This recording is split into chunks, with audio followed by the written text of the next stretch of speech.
Good evening, Radhe Radhe friends. कैसे हो आप सभी? वीडियो अच्छी लगे तो लाइक कमेंट जरूर करें। सतमा रिएक्शन में आप सभी का बहुत बहुत स्वागत है।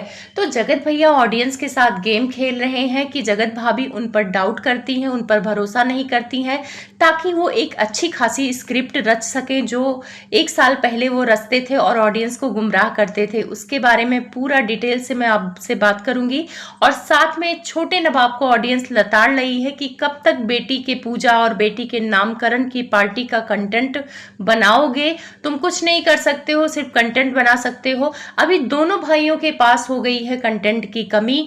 एक तो बेटी के सहारे अपनी नैया चला रहे हैं, लेकिन दूसरे को ब्लॉग बनाना छोड़ना पड़ेगा, इसीलिए उन्होंने लिया डिसीजन। मीशो से बच्चा डाउनलोड वाली बात पे इनको इतना गुस्सा क्यों, जब आपने खुद ही अपने बच्चे का मजाक बनाया और ऑडियंस बोल दी तो बहुत गुस्सा आया। बहुत सारी बातें हैं।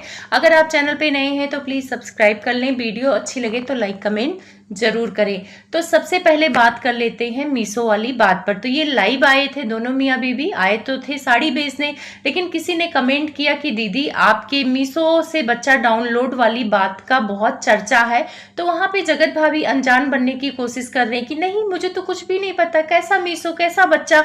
तो वहां पे जगत भैया कहते हैं कि मैंने तो नहीं देखा है, लेकिन जो ऐसा बोल रहे हैं कि मीशो से बच्चा डाउनलोड कर लिया है तो वो अपने माँ बाप को डाउनलोड किए होंगे, इसीलिए इतनी गंदी बातें बोल रहे हैं। वो खुद डाउनलोड होंगे, मतलब जितना भी उल्टा सीधा इन्होंने बोलना था बोल दिया।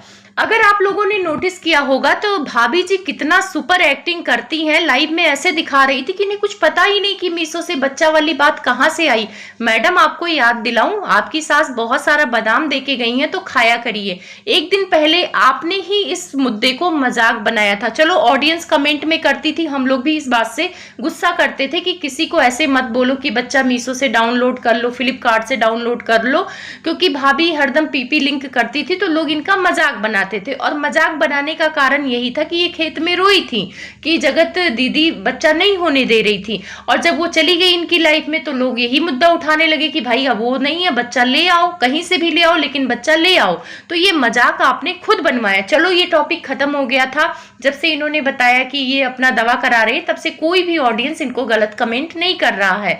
अब एक बात बताओ, जब भौजी आप खुद अपने बच्चे का तमाशा बना रही हैं, इस सेंसिटिव टॉपिक का मजाक बना दिया, पीपी लिंक के लिए आपने ही इस मुद्दे को उठाया। वैसे देवर ने बोल दिया तो आप रोते हुए बोली कि जो बच्चा इस दुनिया में आया ही नहीं है उसका मजाक मैं बर्दाश्त नहीं कर सकती हूँ। सोना मैं बहुत सेंसिटिव हूँ इस मुद्दे में।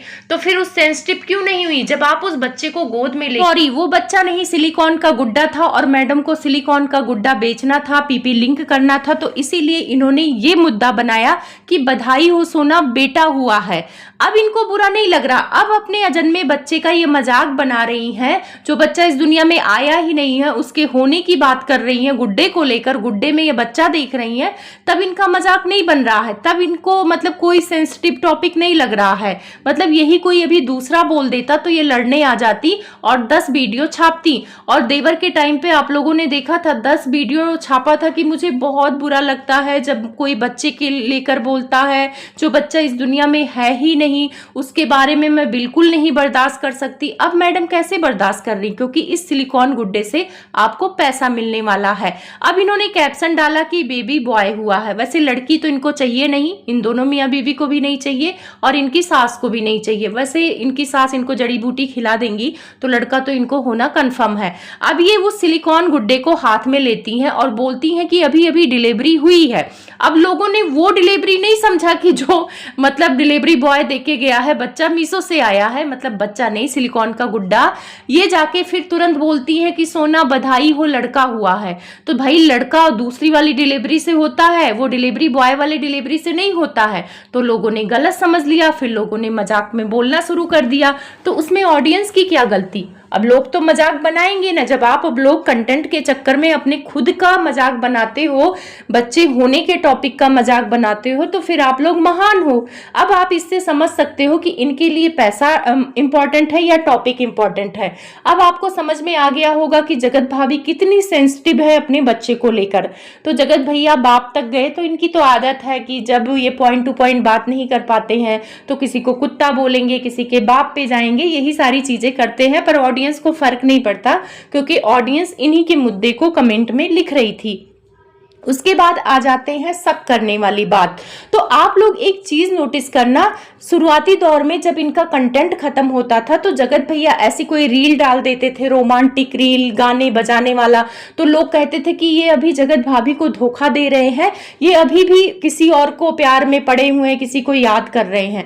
पर ये याद नहीं करते थे, ये कंटेंट बनाते थे ताकि ऑडियंस गुमराह हो जाए, और ऑडियंस गुमराह होने लगती थी, रिएक्शन बनने लगते थे कि बाप रे जगत भाभी को ये तो धोखा दे रहे हैं, ऐसा कर रहे हैं, वैसा कर रहे हैं। लेकिन अब ऑडियंस और रिएक्शन वाले समझदार हो गए हैं कि ये तो हर चीज का कंटेंट बनाते हैं। जगत दीदी को बदनाम करना और बाद में रोमांटिक रील बनाना, ऑडियंस के सामने ये प्रेजेंट करना कि भाई हम तो अभी उन्हीं के चक्कर में हैं, हमने उन्हें तो बर्थडे गिफ्ट भिजवाया है। ये अपने जो सपोर्टर हैं उनसे पैनल पे कहलवाते थे, फेक आईडी बनवा के बुलवाते थे और सारे रिएक्शन वाले बेवकूफ बन जाते थे। फिर इन्होंने सोचा, टाइटल डाला कि अब हम ब्लॉग कम डालेंगे क्योंकि इनके पास कंटेंट नहीं है, कितना कंटेंट दिखाएंगे, लोग बोर हो रहे हैं। तो अभी एक हफ्ता पहले जब कंट्रोवर्सी चल रही थी तो इनको लग रहा था कि भाई लड्डू हाथ में आ गए हैं, दोनों हाथ में लड्डू हैं, और इन्होंने फटाफट सारे चैनल एक्टिव कर लिए जो कंट्रोवर्सी में बनाए थे और सब पे प्रमोशन वीडियो डालने लगे। अच्छा खासा व्यूज भी आ रहा था, लेकिन अब व्यूज कहाँ से आएगा? अब छोटा नवाब भी रो रहा है व्यूज के लिए, अब उसके व्यूज भी डाउन होंगे। कोई कितना देखेगा? 2 4 10 दिन कंट्रोवर्सी देख लेता है। अब ये कोई नया तमाशा करे, कोई नया झगड़ा लाए तो भले ही इनके व्यूज ऊपर हो जाए, और मुझे लग रहा है, पूरा भरोसा है कि 1 तारीख तक कोई ना कोई ये कंट्रोवर्सी दिमाग में सोच लेंगे। तो ये बोल रहे थे कि अब ब्लॉग कम ही लाएंगे, हमारा मन नहीं करता है, अब हम बहुत रिलैक्स रहेंगे, इंजॉय करेंगे, और अभी हमारे घर में बहुत बड़ा गुड न्यूज आ गया है जिसका इंतजार मुझे बहुत दिनों से था। तो ये कहीं ना कहीं बच्चे की तरफ इशारा कर रहे हैं, और इन्होंने ये डिसीजन इसीलिए लिया क्योंकि जगत भाभी का मुझे लग रहा कुछ प्रोसेस है बच्चे को लेकर। तो भाई जगत भैया बच्चा आने दो, अभी गुड न्यूज नहीं आई है, कुछ आए ना आए उससे पहले ही आप ऑडियंस को बताने लग जाते हो, हिंट देने लग जाते हो। तो जब 2-3 महीने का हो जाए तब हिंट दो, ऐसे मत बोलो कि हाँ मेरे यहाँ गुड न्यूज आ गया है।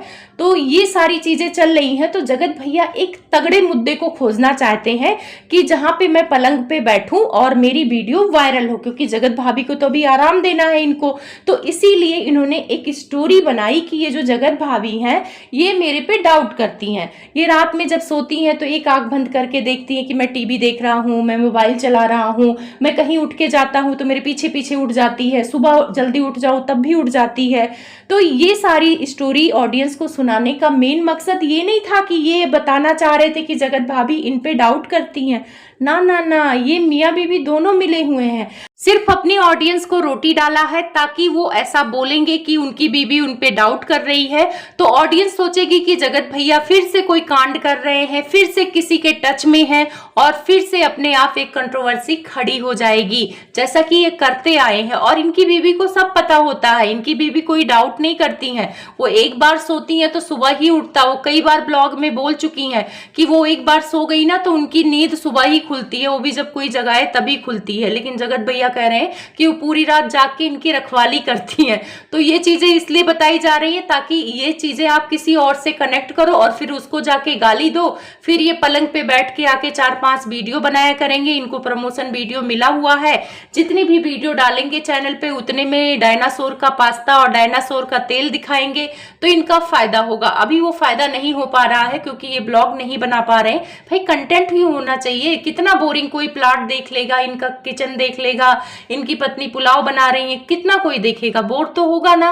इसी वजह से इनके ब्लॉग बोरिंग लग रहे हैं, इसीलिए कंटेंट खोज रहे हैं। एक तीर छोड़ा है, ये पहले तीर छोड़ते थे तो सही निशाने पे लग जाता था। आप लोग को मैं याद दिलाऊं, ये गए हुए थे थाईलैंड, जब छोटी बहू का बर्थडे था, वहां से लौटे वैसे ही इन्होंने शायरी लिखा कि मुझे प्यार की तलाश है, मेरा सुकून पता नहीं कहाँ है। तो वही मैं सोचूं कि बीबी तो साथ में गई थी, तो ये प्यार और तलाश और सुकून कहाँ खोज रहे हैं। तब मुझे समझ में आया कि ये इशारा अपने ऑडियंस को कर रहे हैं कि भाई मैं अभी और किसी को याद कर रहा हूं, उससे कनेक्ट करेगा तो मेरे ब्लॉग चलेंगे। और इनके ब्लॉग उससे चलते थे। इनके सपोर्टर, इनके जो चाहने वाले हैं वो फेक आईडी बना बनाकर ऐसे कनेक्ट करते थे कि भैया धोखा दे रहे हैं, और दीदी को सिंपैथी मिलती थी। अभी दीदी को सिंपैथी मिलना बंद हो गया है। बच्चे को लेकर सिंपैथी लेती थी, तो अभी ये दवा करा रही हैं तो वो भी सिंपैथी मिलने से रहा।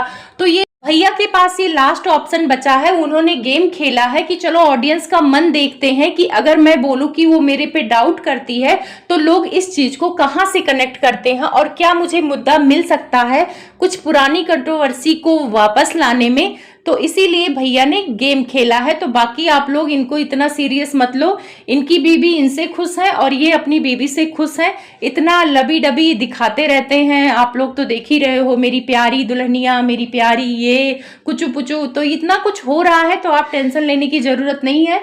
भाभी कोई डाउट नहीं करती हैं। अब आ जाते हैं छोटे नवाब की तरफ। तो छोटे नवाब का कंटेंट बहुत अच्छा जा रहा था, लोग पसंद कर रहे थे, पॉजिटिव रिएक्शन जा रहा था, लेकिन अब इनके पास भी कंटेंट खत्म हो गया। पहले इनके पास कंटेंट था कि बेटी का पूजा होगा नहीं होगा, नामकरण होगा नहीं होगा, इनकी मम्मी कराएंगी, इनकी मम्मी नामकरण में आएंगी कि नहीं आएंगी। ये टॉपिक लोगों को बहुत दिलचस्प लग रहा था और इस टॉपिक के सहारे इनके व्यूज भी आ रहे थे। लेकिन 19 तारीख को इन्होंने अपनी बुआ से बोला था कि इनके घर में कुछ अच्छा होने वाला है, पार्टी होने वाला है। तब बुआ ने बोला था बर्थडे पार्टी के दिन छोटी वाली के कि पहले तुम पार्टी कर लो, पहले से बोलते हो तो तुम लोग का मना हो जाता है। तो उस दिन इन्होंने बेटी का बर्थडे मनाया, वैसा कोई नामकरण की पूजा नहीं रखा है। अब ये फिर से लाइव में आके नामकरण पूजा की बात कर रहे हैं कि कौन कौन आएगा, किसको किसको बुलाएंगे। तो भाई बताने की जरूरत नहीं है, अब ऑडियंस समझ चुकी है कि आप इसी के सहारे आप व्यूज लेते हो और लोग इनको लताड़ भी। अब हमें तुम्हारी बातों पे बिल्कुल भरोसा नहीं है कि तुम पूजा कब कराओगे कब नहीं कराओगे, सिर्फ व्यूज के लिए आके ऑडियंस को गुमराह करते हो। तो इनको चाहे पूजा कराएं चाहे ना कराएं, एक सत्यनारायण भगवान का कथा करा लेना चाहिए। जिसके भी बच्चे होते हैं ना, वो एक सत्यनारायण भगवान का कथा जरूर कराता है ताकि सूतक मिट जाए, और सूतक जब मिटेगा तभी बच्चे को मंदिर में ले जा सकते हैं, कहीं भी ले जा सकते हैं। खैर आंटी कहती है इनके यहाँ कोई कथा वथा होता ही नहीं है। तो भाई इनके घर की कहानी अलग है और व्यूज के लिए ये लोग नया नया कंटेंट बनाते हैं, तो अब ऑडियंस भी इन लोगों से नाराज हो रही है, चाहे वो छोटे वाले हों चाहे बड़े वाले हों। बाकी आप लोगों का क्या कहना है कमेंट में जरूर बताना।